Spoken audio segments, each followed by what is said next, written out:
Namaste. Today in the Art of Parenting session, there has been a topic already present in my mind because a few days back only I saw a video. And in that video, a mother along with her daughter had gone for a parent teacher meet. Alright. And the teacher said her marks are very less. The mother said, I'm okay with the marks.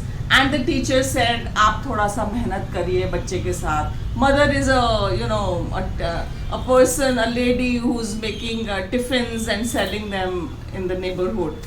तो माँ कह रही है मेरे पास बिल्कुल time नहीं है, मैं नहीं कर पाती हूँ. टीचर कह रही है कि आप अपने प्रोफेशन की तरफ कम ध्यान कीजिए और बच्चे की तरफ ज़्यादा ध्यान दीजिए. तो मैं ये सोच रही हूँ that the debate goes on and finally the mother stands up and says कि मैं स्कूल में इतने अच्छे स्कूल में पढ़ा रही हूँ, मैं चाहती हूँ कि मेरी बेटी जो भी सीखे वो स्कूल में सीखे.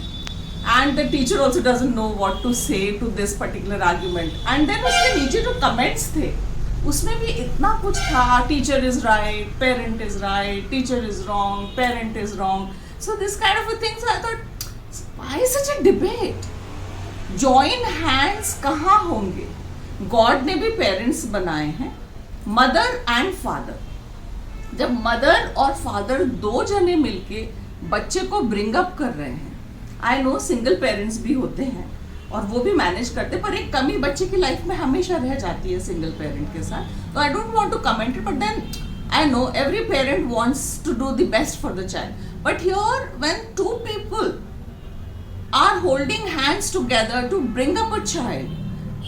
So in this school situation also, the parents as well as the teacher, both are the two agencies behind the child. So बच्चे के लिए parents का role हम कभी deny नहीं कर सकते.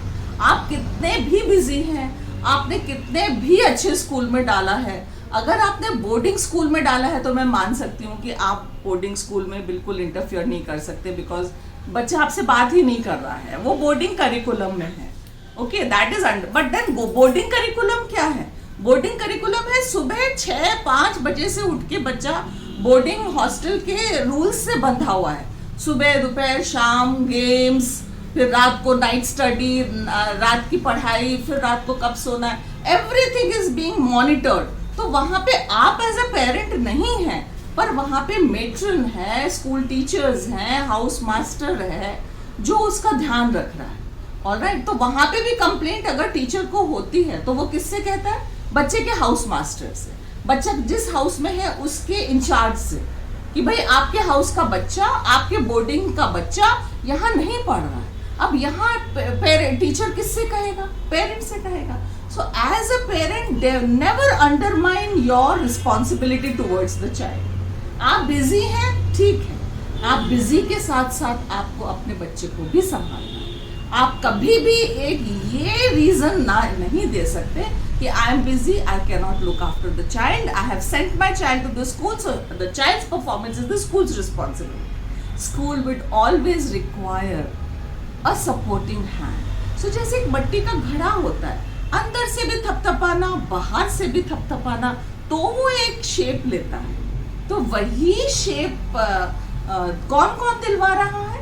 पेरेंट दिलवा रहा है, टीचर दिलवा रहा है. ये दोनों एजेंसीज बच्चे को शेप अप कर रही हैं. So please as a teacher your responsibility is also there, and as a parent your responsibility is also there. What the child is doing at home the teachers should know, and what the child is doing in school the parents should no.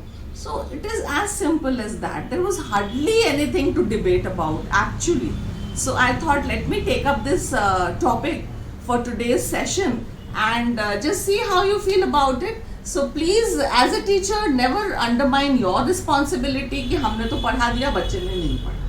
Alright, जो weaker lot है, जो पीछे बैठे हैं बच्चे, जिनकी तरफ जो खुद थोड़े कमजोर हैं, आप उनसे प्रश्न पूछिए, उनको कैसे मोटिवेट कर सकते हैं. Here the mother is right कि आपने उन बच्चों की तरफ ध्यान क्यों नहीं दिया, सिर्फ आगे रैंक होल्डर्स की तरफ ध्यान क्यों है.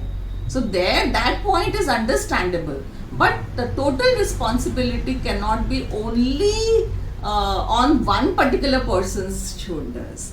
So, in this session, it is a simple and just a short and sweet session from my side. Parents should also keep a track as to what the child is doing, and the teacher also has to know what the child is doing at home. And motivation तो क्या है? Motivation भी आपका constant होता है. ये it can never stop. अगर hostel में भी आपका बच्चा है, तब भी पेरेंट अपनी रिस्पॉन्सिबिलिटीज से बच नहीं सकते. वो इसलिए कि बचपन से जो उसने बैकग्राउंड देखा है, बचपन से जो आपकी वैल्यूज उसको मिली हैं, वो उन वैल्यूज का हॉस्टल में भी प्रयोग कर रहा है. छुट्टियों में आपके पास आ रहा है, चिट्ठियों में आप क्या लिख रहे हैं, आपसे फोन पे क्या बातें हो रही हैं. So there also you can not say only the school is responsible. So it's parent and teacher hold hands together and bring up the child in the most positive environment as far as possible. So effort has to be on from both the sides. Thank you so much. Namaste.